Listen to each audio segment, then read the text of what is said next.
do a little arpeggio trick where we're going to be able to move quickly across the strings and play some arpeggios in a different position that's super easy to find and could really make a huge solo statements in your lead guitar playing and improvisation. We're going to be using a jam track for application purposes, and it's just a simple 2-chord track, just an E minor chord to a B minor chord. And if you want this jam track, I want you to have it because this will give you application to practice. The track I'm using in this lesson, I'll tell you what, I'll send you that track and 5 more. I also will send you 2 ebooks. In one of the ebooks, I take each track and I break it down one at a time, and I go over all the chords in the track. I go over soloing strategies to consider for each track, what scales work, why they work. And in the other ebook, I diagram out all the scales so you see them on paper. It's an awesome practice tool. I'll send it to you for free.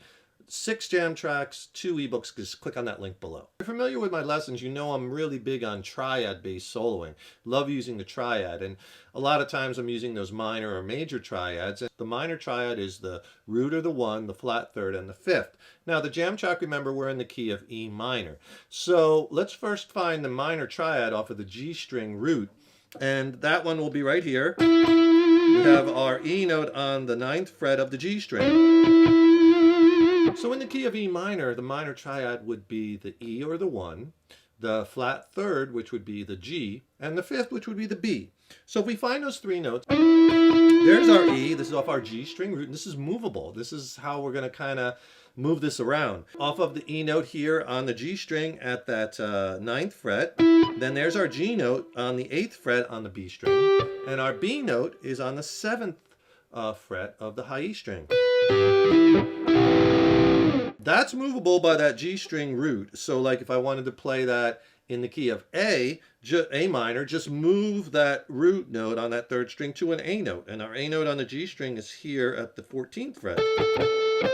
And there's our A minor triad. Keep in mind also that that lives right inside our E natural minor scale when we play it in the key of E minor. That scale off the 7th fret off the A string root.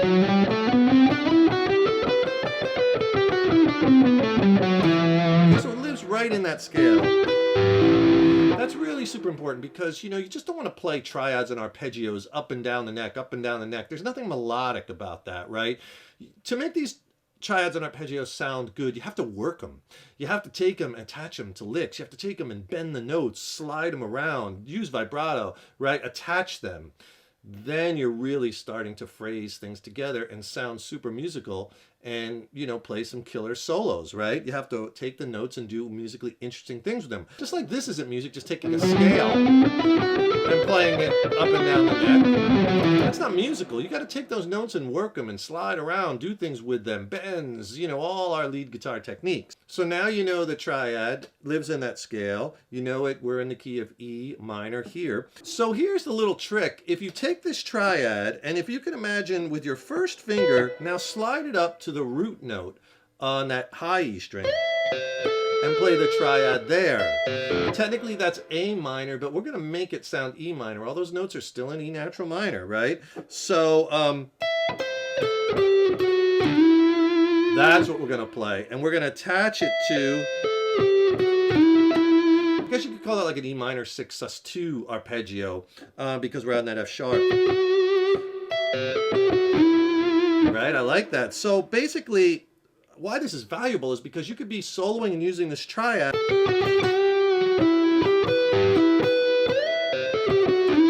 and then just move it right up, finding the root note in whatever key you're in this instance E on the high E string,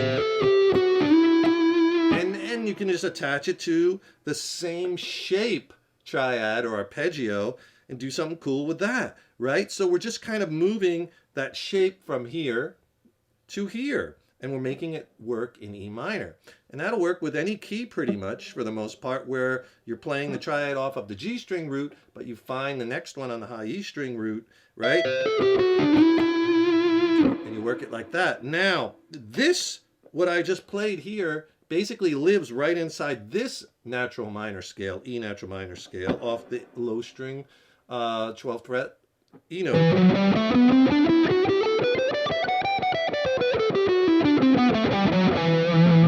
And that's important because now we can attach that to scale notes, end on an E, and give it that E minor flavor, but making it musical. If you just take those notes starting with our E off the 14th fret on the D string, and you have that cool sounding kind of minor 6 sus4 arpeggio, sus2 arpeggio. And then you start playing around with those notes, throwing some bends, pull-offs, and you have all kinds of licks, and you have this cool little device that you could use any key, anytime.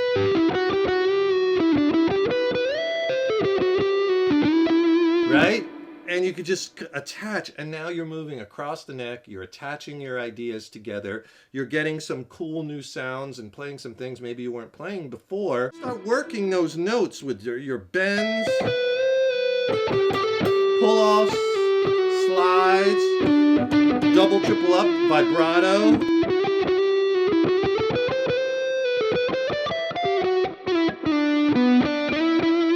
Right? Focusing and landing on those E notes, really driving that into the listener's ear. So have fun with that and experiment and use it over that jam track. Be sure to get that jam track and use it and listen for how those notes sound over the chords. And you might want to do the same thing, but move it to B minor over the B minor chord, right? So now you're playing over each chord independently for that real sophisticated sound. You could do me a huge favor and please subscribe to the channel. You know, subscribing to the channel, that really helps us to keep bringing the content, as well as then you'll be notified when we have new lessons posted. Please leave a comment below. You know, let us know how you like this lesson and what lessons you'd like to see coming up. And if you like the video, please click the like button, give it a thumbs up, share it, and thank you so much for your support. And also make sure you get the jam track I used in this lesson. Click on that link in the YouTube description box. I'll send you my jam track coach for free. 6 killer jam tracks, 2 ebooks, which I go over all the tracks one at a time, let you know what the chords are, scales, diagrams. It's a great practice tool. I'll send it to you for free. Just click on that link below. And thank you so much for your support over the years and years. So appreciated. Enjoy this wonderful guitar, and remember, your guitar playing is an evolution. So enjoy the journey. Take care, rock on.